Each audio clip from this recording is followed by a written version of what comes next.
Bapa, dalam nama Yesus kami mau menyerahkan hati kami sepenuhnya ke dalam tangan kuasa-Mu. Kami mau belajar firman-Mu, berikan hikmat, pengertian, pengetahuan, dan pewahyuan yang dalam buat kami, supaya kami ini berjalan dalam ketetapan-Mu dan hidup, bisa menguasai diri dan menjadi tenang, supaya kami menyerahkan seluruh pengharapan dan masa depan kami ke dalam tangan kuasa-Mu, biar Engkau sendiri yang beracara. Roh Kudus, pimpin dan urapi kami. Dalam nama Yesus, haleluya. Amin. Kita akan lanjutkan kembali, kita akan belajar kebenaran firman Tuhan.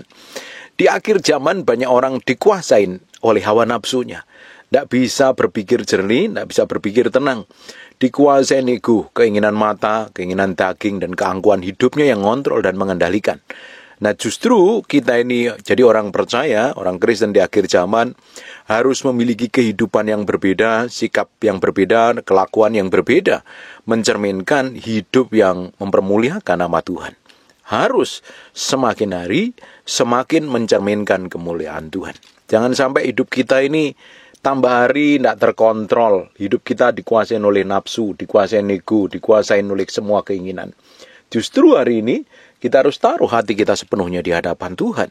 Karena semakin kita bisa menaklukkan hati kita sepenuhnya di hadapan Tuhan, kita semakin bisa menguasai diri dan mengendalikan diri. Di 1 Petrus pasal yang keempat, ayat yang ke-7, kesudahan segala sesuatu sudah dekat. Memang kita ini sudah hidup di penghujung akhir.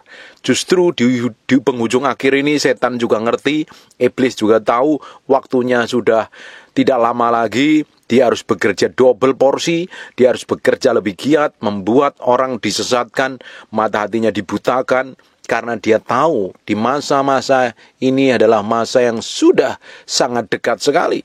Harusnya kita sebagai orang percaya juga harus bisa mengasuhi diri, mengendalikan diri, dan tahu justru karena kita tahu, kita bertindak hati-hati, kita nggak mau bertindak sembarangan dan sembrono. Kita lakukan segala sesuatu hanya untuk nyenengin hati Tuhan. Memang pengajaran hidup kita hari ini harusnya menyenangkan hati Tuhan. Memang kita harus bekerja, melakukan bisnis, melakukan usaha. Tapi kita mempermuliakan nama Tuhan dalam pekerjaan kita, dalam bisnis kita, dalam usaha kita. Sehingga hidup kita ini semakin berarti dan bernilai. Bukan hanya mengejar semua keinginan dan hawa nafsu kita. Kesudahan segala sesuatu sudah dekat. Karena itu kuasailah dirimu dan jadilah tenang. Suruh menguasai diri supaya kita tuh tenang dan mengendalikan diri. Saya melihat ada orang-orang ketika diperhadapkan dengan masa sulit, ditempatkan di posisi sulit, ditempatkan di tempat-tempat yang benar-benar harus membutuhkan mujizat dan tanda-tanda ajaib, ngalami masa yang susah sekali, mereka susah untuk menaklukkan dirinya pada pusat kehendak Tuhan, panik, stres, bingung, kacau, dan akhirnya tidak bisa berdoa, tidak bisa menguasai diri.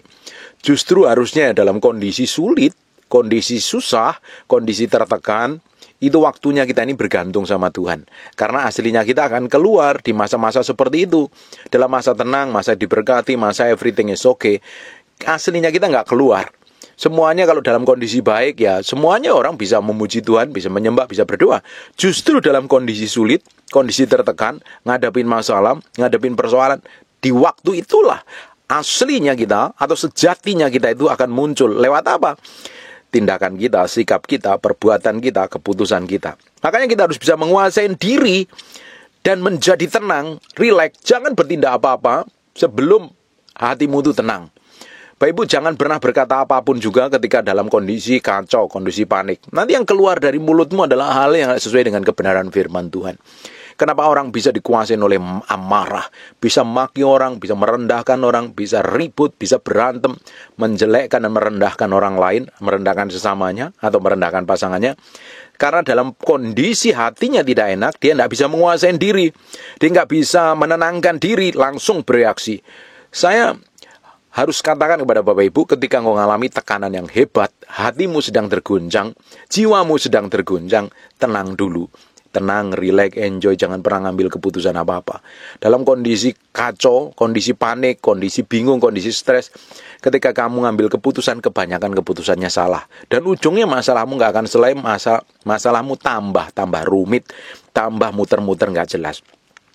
Kita harus semakin bisa menguasai diri dan menaklukkan diri kita ini kepada firman. Kenapa Bapak Ibu mesti belajar firman? Bapak Ibu merenungkan firman, Bapak Ibu mendengarin pengajaran, supaya hidupmu itu bisa ditaklukkan pada pusat kehendak Tuhan. Kita ini harus mati terhadap diri kita sendiri. Mati terhadap semua ego, mati terhadap semua keinginan, mati terhadap semua hal yang tidak berkenan di hadapan Tuhan, dan kita taklukkan diri kita ini kepada pusat kehendak Tuhan, supaya kita itu bisa menguasai diri dan akhirnya relax dan enjoy. Orang nggak bisa relax dan enjoy loh ketika ngadepin masalah. Kenapa? Karena dikuasain oleh pikirannya. Padahal pikiran kita harus kita taklukkan kepada Kristus. Pikiran kita harus memikirkan yang sedap didengar, patut dipuji, sebut kebajikan, dan lain sebagainya. Seperti di Filipi 4 ayat 8. Harusnya pikiran kita seperti itu. Tapi pikiran seringkali dikuasain oleh keadaan situasi. Pikiran seringkali dikuasain dengan hal-hal yang terjadi di luar diri kita. Harusnya pikiran kita kan kita tenangkan saja di hadapan Tuhan. Kita taklukkan pada pusat kehendak Tuhan. Sehingga apapun yang terjadi, kita lihat, kita percaya janji Tuhan, dan pasti itu akan membuat kita lebih relax dan enjoy. Menikmatin hidup, tekanan, persoalan, masalah apapun, kita bisa relax dan enjoy. Banyak orang dikuasain amarahnya, dikuasain egonya, dikuasain hawa nafsunya, karena nggak bisa tenang, nggak bisa menguasain dirinya. Akhirnya Pak, semua kejadian buruk yang terjadi di luar dirinya mengontrol dan mengendalikan. Bapak Ibu bisa bayangkan kalau kamu dikendalikan segala sesuatu yang di luar dirimu. Mungkin perkataan orang, sikap orang, tindakan orang, perlakuan orang, atau semua hal yang mungkin yang dari luar dirimu atau orang lain lakukan. Kalau kamu dikontrol dan dikendalikan, dikuasai oleh situasi itu, yang terjadi dalam hidupmu apa? Kacau, panik, bingung. Nggak bisa menenangkan diri di hadapan Tuhan.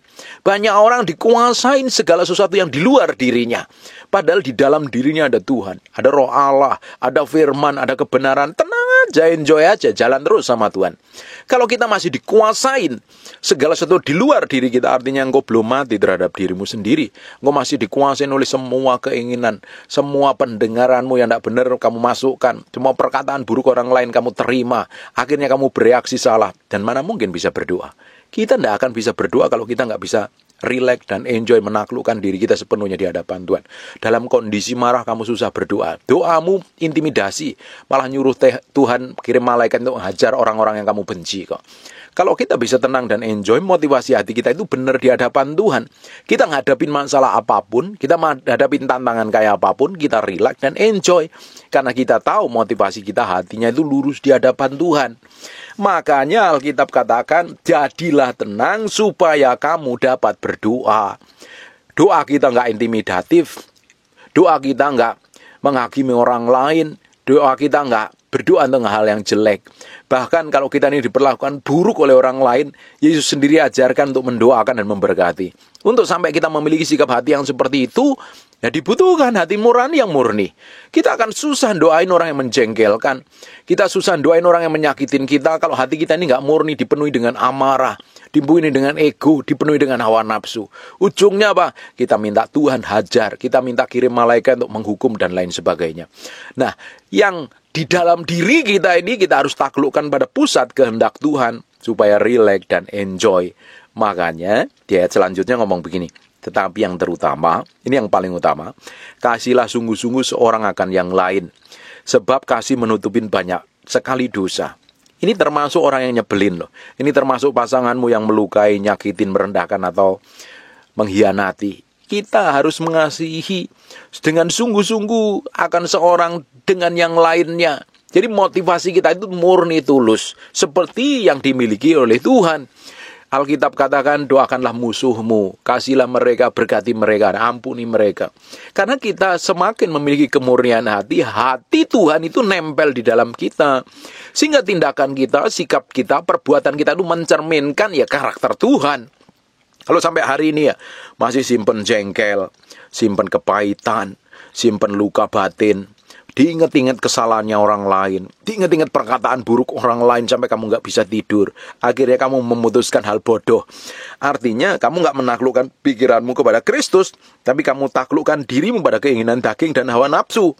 Justru kalau kita mengasihi orang-orang yang menyebalkan, ini termasuk kasihlah sesungguh-sungguh orang yang lain. Kalau mengasihi orang yang baik kan mudah, tapi kalau mengasihi orang yang mengkhianati, yang mencundangi, yang menipu, yang berlaku kasar, berlaku buruk, merendahkan. Ini tidak mudah. Justru waktu itulah kita harus mengasihi dengan sungguh-sungguh. Sebab kasih menutupin banyak sekali dosa. Tapi orang kan lebih suka membeberkan kesalahan orang lain, dosanya orang lain, kelemahannya orang lain.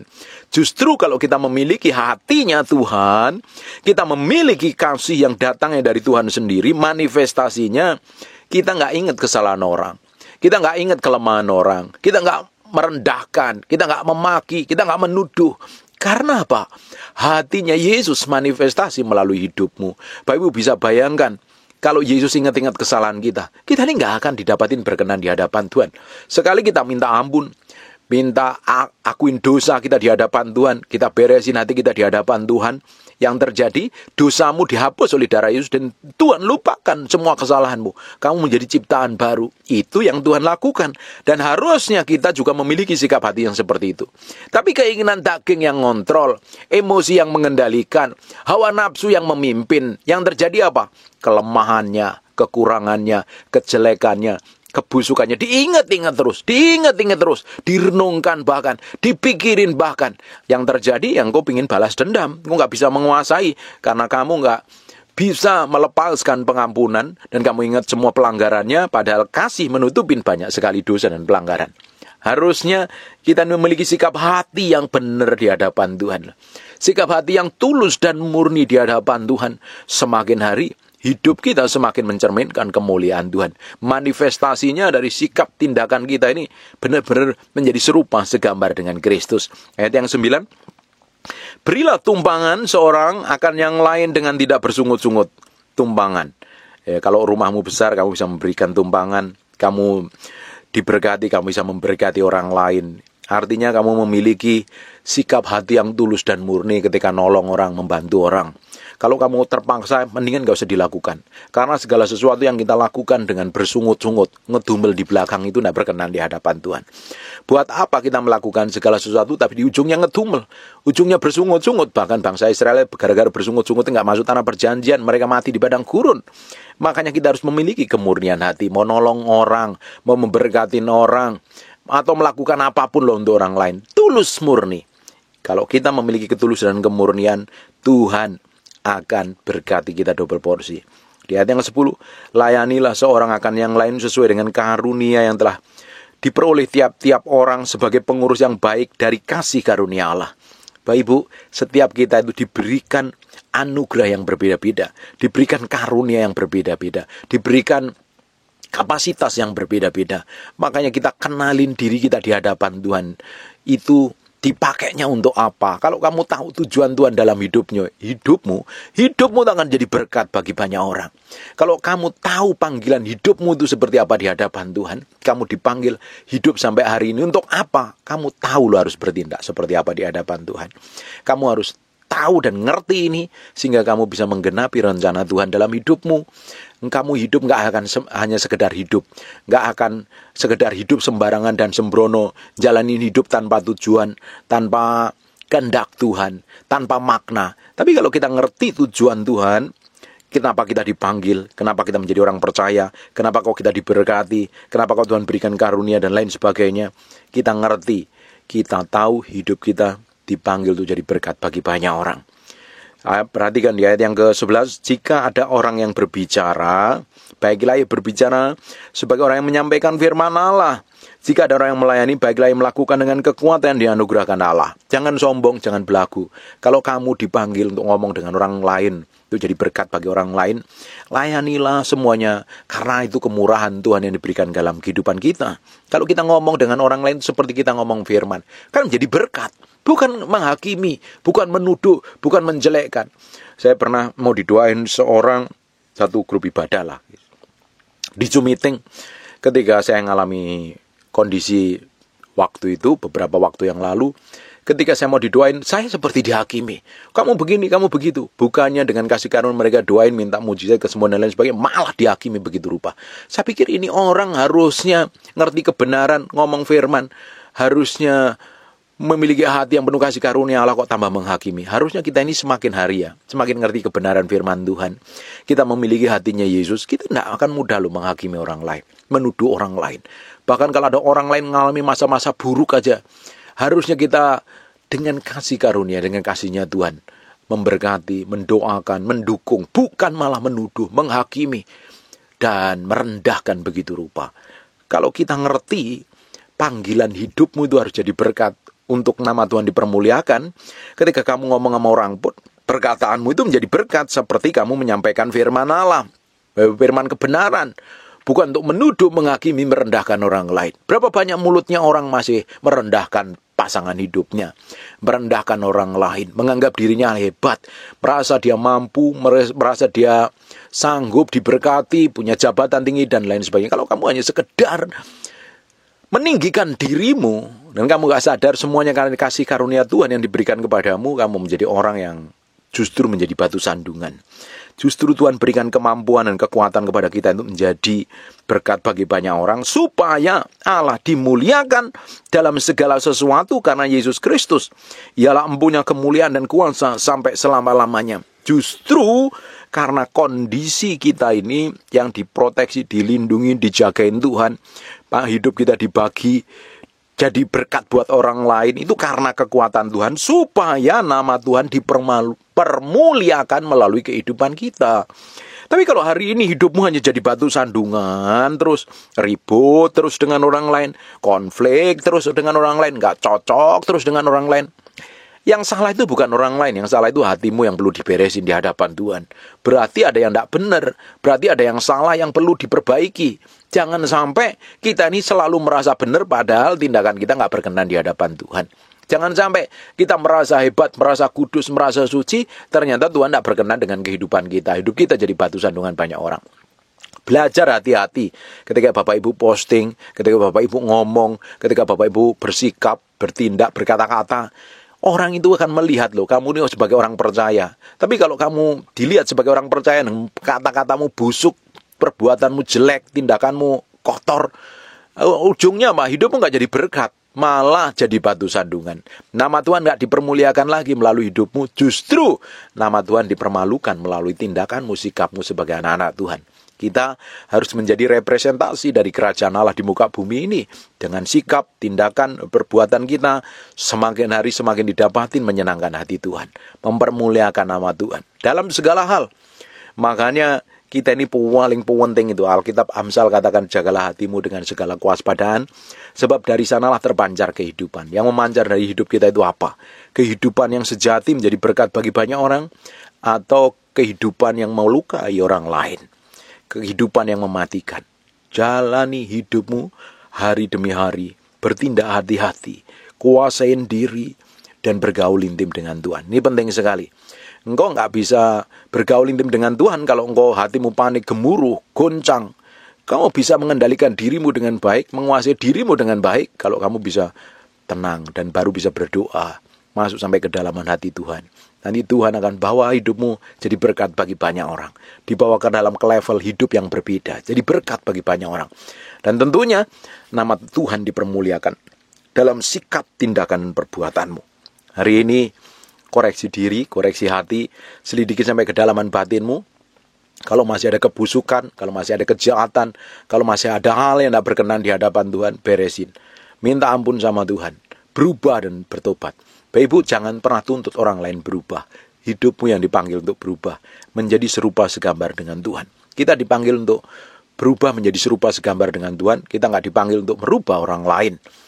Justru kebanyakan orang ingin merubah pasangannya tanpa merubah dirinya, malah jadi batu sandungan. Amin. Hari ini firman yang kita pelajarin hari ini, semoga ini masuk sampai ke dalaman batinmu dan mengubah hidupmu, semakin didapatin berkenan di hadapan Tuhan. Tutup matamu, tutup Alkitabmu, kita berdoa. Bapak, terima kasih buat firman-Mu, kami materaikan dengan darah anak domba Allah.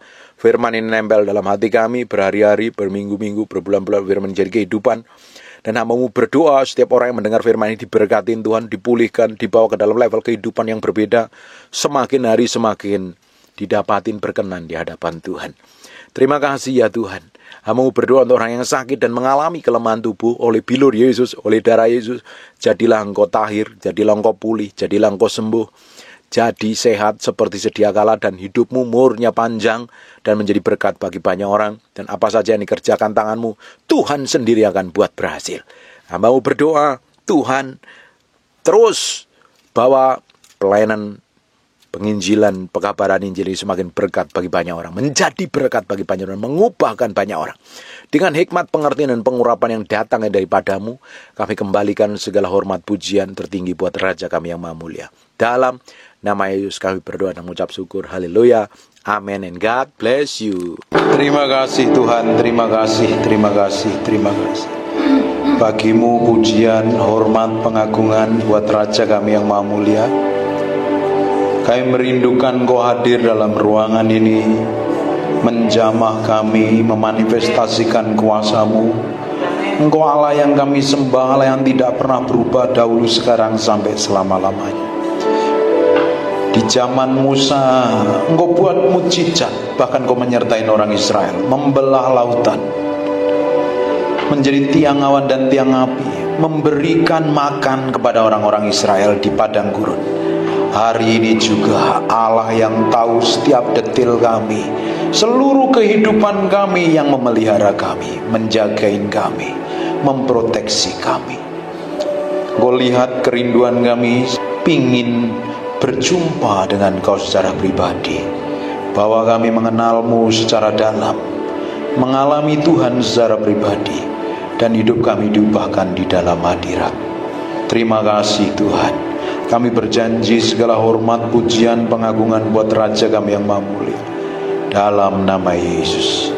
Amin. Tetap berdiri sebentar. Tuhan kita itu baik. Dia akan memenuhi bejana yang kosong. Bejana itu siapa? Kita.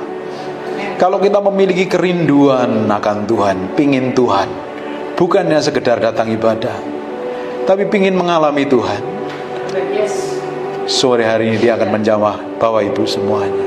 Amin. Tutup matamu, fokus sama Tuhan, lupakan dirimu dan tenggelam di dalam hadirat-Nya. Come breathe upon me. Come breathe upon me, breath of God, breathe upon me. Nikmati hadirat-Nya. Nggak perlu ikut nyanyi, tapi engkau tenggelam dalam hadirat. As I lift my hand in surrender to Your name, Most High, I'm yielding to Your Spirit, walking in Your love. Jesus, I adore. Jesus, I adore. Jesus, I adore Your holy name. Come breathe upon me. Come breathe upon me, breath of God, breathe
Laga sekono motape kunaraba sekene mende bekiono motopokun. Aku berdoa ada urapan Tuhan turun dalam ruangan ini. Nikmati hadirat Tuhan dalam ruangan ini. Aku berdoa setiap orang dalam ruangan ini ngalami Tuhan secara pribadi, ngalami jamahan Tuhan. Roh Kudus, Engkau dihormati dan dikasihi di tempat ini. Aku minta hadirat-Mu semakin kuat seperti gelombang mengalir memenuhi kami dalam ruangan ini. Ikerobo nomo shande biko nomo papi pepire mente pekianamat. Ikerebe ko namate ke peshento ko namandere. Inana nama sinimianamo. Inimianamo se.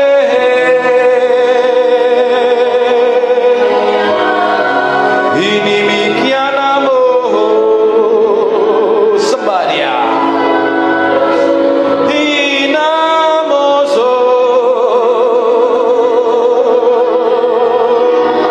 Dinamo nama nama ya sirigiribe. Ingiribidinamose. Iniminya.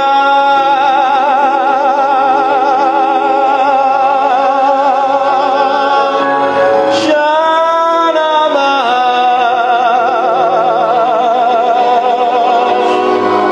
Inimigiriamo.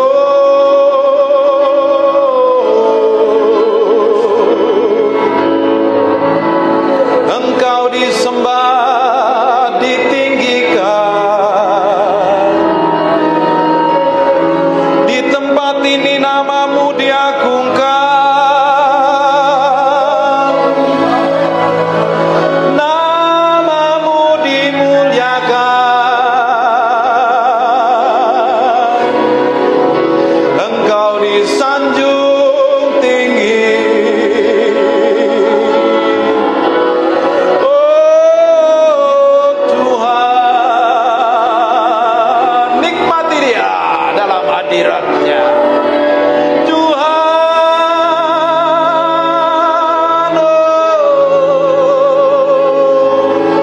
oh Tuhan, kami sembah Engkau. Kami nyanyikan mazmur memuliakan namamu.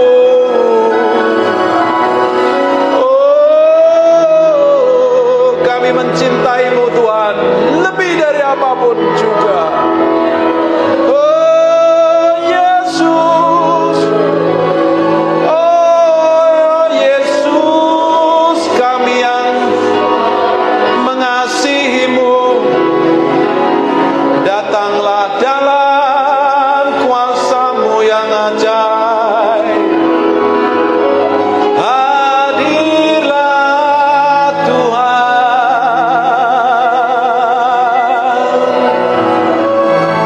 Kami merindukan Engkau Tuhan. Merindukan Engkau Tuhan.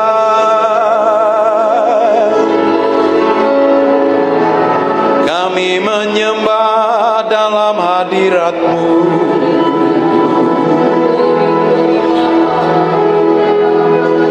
Aku berdoa sore hari ini Engkau manifestasikan kuasa-Mu. Aku minta setiap orang yang datang ibadah ini mengalami jamahan-Mu, merasakan dekapan kasih-Mu, mengalir kuasa-Mu.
saja. Menikmati hadirat Tuhan kan?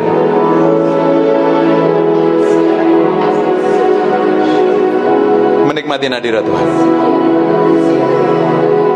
Tutup mata, fokus sama Tuhan. Silakan pindah ke sini Ibu. Ini hadiratnya sedang kenceng dalam ruangan ini loh. I feel the anointing dalam ruangan ini. Saya merasakan urapan Tuhan yang kerja dalam ruangan ini. Nikmati. Nikmati. Nikmati itu. Nikmati Tuhan, nikmati Tuhan. Nikmati Tuhan. Jesus. Terima kasih buat hadirat-Mu. Terima kasih buat hadirat-Mu.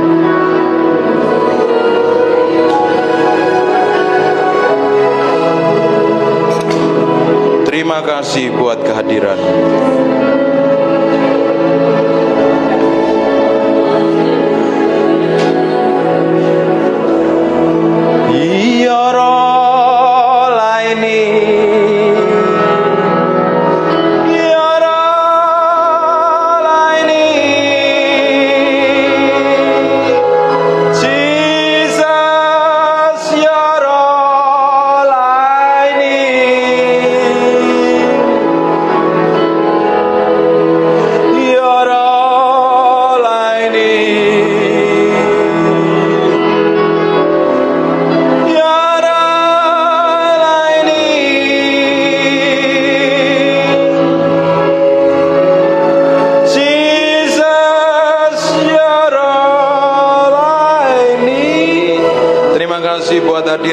Terima kasih buat kehadiran-Mu. Terima kasih ya Tuhan, terima kasih. Bagimu segala pujian, hormat dan pengakuan dalam nama Yesus. Haleluya. Amin. Silakan duduk. Haleluya.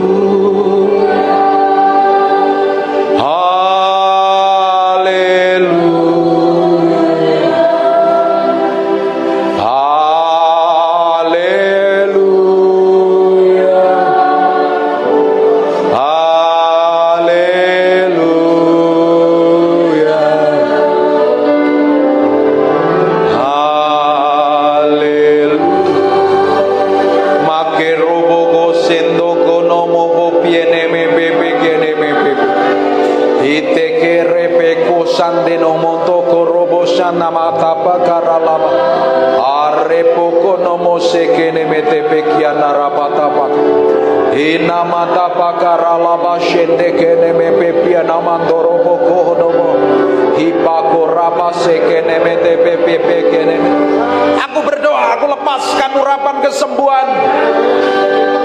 Be healing Jesus name. Aku berkata semua benjolan, tumor, kanker atau apapun, pergi tinggalkan tubuhnya. Oleh darah Yesus, oleh bilur Yesus. Aku berdoa urapan tidak dibatasi ruang, tempat, dan waktu. Aku berdoa dari tempat ini bersatu hati dengan orang-orang ini.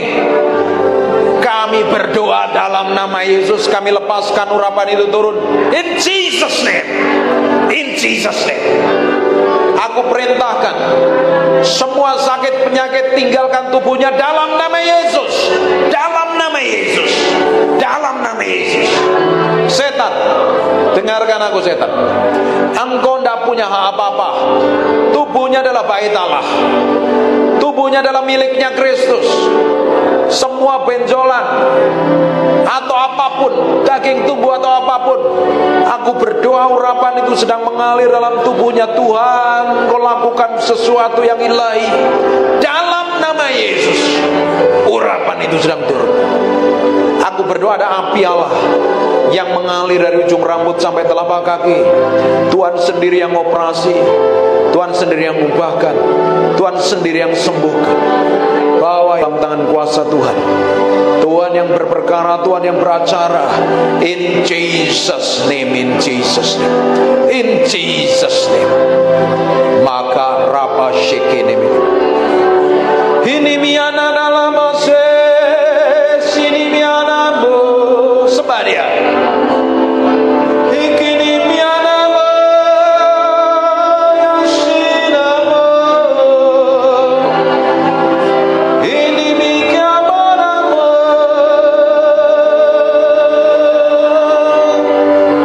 Ini miana dalam sini mikini bie.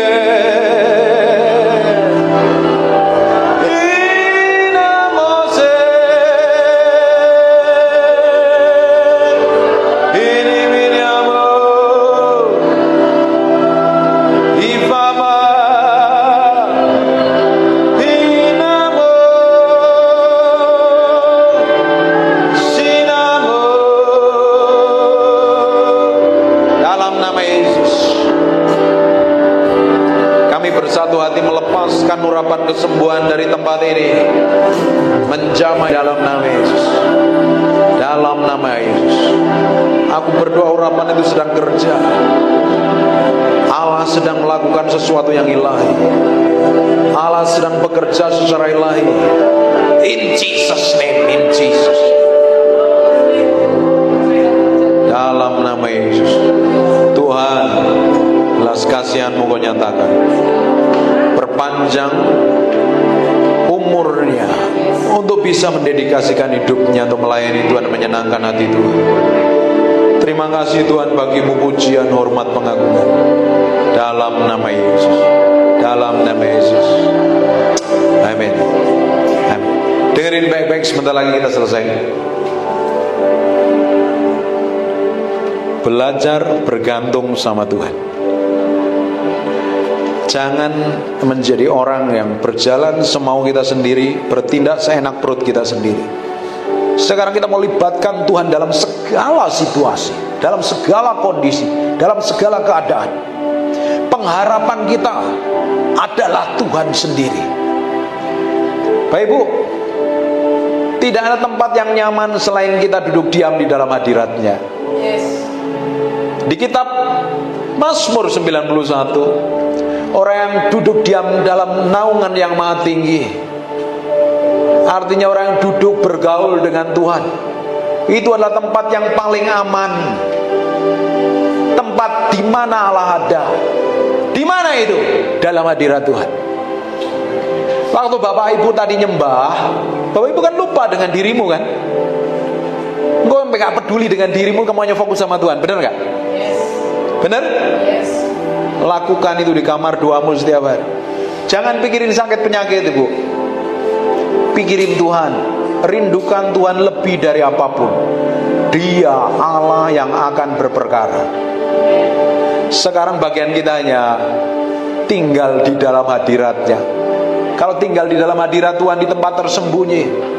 Dalam terjemahan bahasa Inggris itu, di tempat tersembunyi di mana Allah ada, setan gak bisa sentuh kita.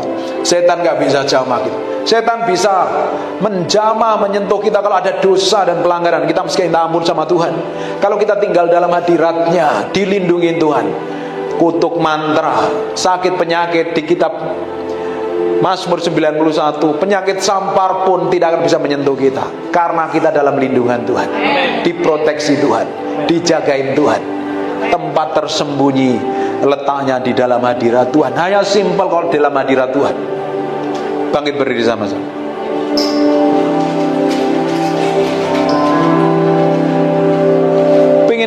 Pengen tiba-tiba berubah kan dalam hadirat Tuhan kan? I just want to praise you. I just want to praise you. And lift, tutup matamu. My hands and say, I love you. You are everything to me. And I exalt your holy name. And I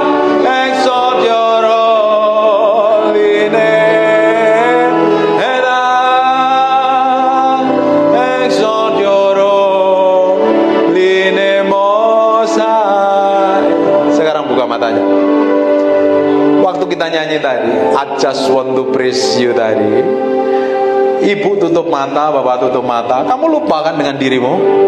Bahkan kamu nggak tahu kalau lagi duduk di sini kan? Bener kan? Lagi berdiri di sini. Kita ulangi lagi. Ajarin masuk dalam hadirat. Tutup matanya. I just want to praise and lift my hands and say, I love you. You are everything to me, and I exalt your holy name, and I exalt your holy name, and I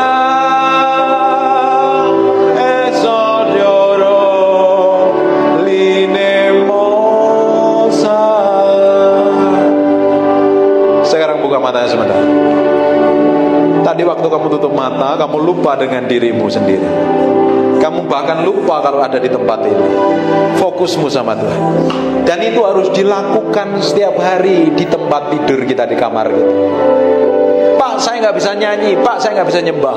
Cari di YouTube lagunya Terry McAlmont, lagunya penyembahan Benny Hinn. Dengerin sambil nyembah Tuhan. Setiap hari lakukan seperti itu.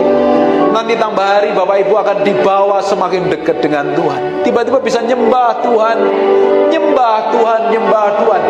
Di tempat penyembahan itu, di mana di situ adalah ada hadirat Tuhan, tempat paling aman, tempat di mana Tuhan sanggup buat mujizat. Namanya ruang perubahan nasib. Katakan ruang perubahan nasib. Di dalam doa, dalam hadirat Tuhan. Ketika kita ketemu Tuhan dalam hadiratnya, kita bisa berubah, masa depan kita berubah. Amin. Tuhan kita begitu powerful dan dahsyat. Dia sampai hari ini sanggup buat mujizat. Hanya serahin hatimu sampai hari ini sama Tuhan. Serahkan hatimu sepenuhnya sama Tuhan. Ikutin doa saya. Bapa, dalam nama Yesus, mulai hari ini aku mau berikan hatiku, pikiranku, perasaanku, keputusanku untuk nyenengin Engkau. Hidupku untuk membuat Engkau dimuliakan, ditinggikan. Ajar aku Roh Kudus, pimpin aku Roh Kudus, berikan kemampuan untuk aku kau dapati menyenangkan hati. Amin. Sekarang tutup matamu, saya berdoa. Terima kasih Tuhan buat malam hari ini. Terima kasih buat hadirat-Mu. Terima kasih buat kuasa-Mu. Terima kasih ya Tuhan. Beracara terus, Tuhan beracara, Tuhan berbicara. Engkau sendiri yang bawa dia semakin hari semakin mencintai dan mengasihi. Dipenuhi kemuliaan, dipenuhi pujian, kami padamu Tuhan.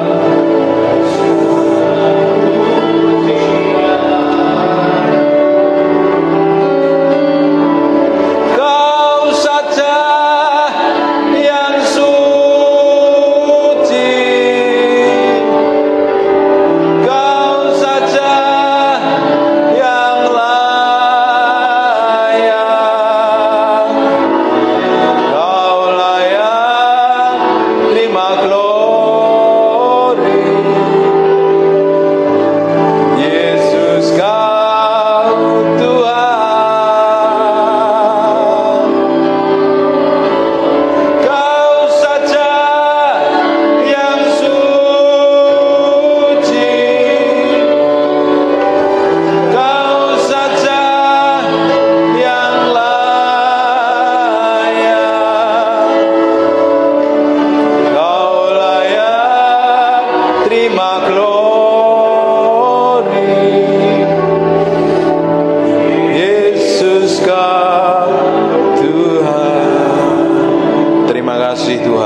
pengagungan buat Raja kami yang mahmur. Hamba-Mu berdoa untuk setiap orang yang ikut ibadah ini diberkati Tuhan. Tidak ada satupun yang terlewatkan. Diberikan damai sejahtera, kesembuhan, mujizat. Tuhan sendiri beracara, Tuhan sendiri pakai, Tuhan sendiri promosi, Tuhan sendiri bawa naik level. Semakin hari mengalami peninggian yang datangnya dari Tuhan. Hamba-Mu berdoa, semua orang yang dalam ruangan ini diberikan umur panjang, damai sejahtera dan sukacita. Dan anak cucunya diberkati Tuhan, mantunya diberkati Tuhan, besannya diberkati Tuhan, bisnis usahanya diberkati Tuhan. Dan pakai orang-orang ini menjadi berkat bagi banyak orang. Dalam nama Yesus, yang sangat-sangat diberkati Tuhan, katakan amin 2 kali yang kenceng. God bless you.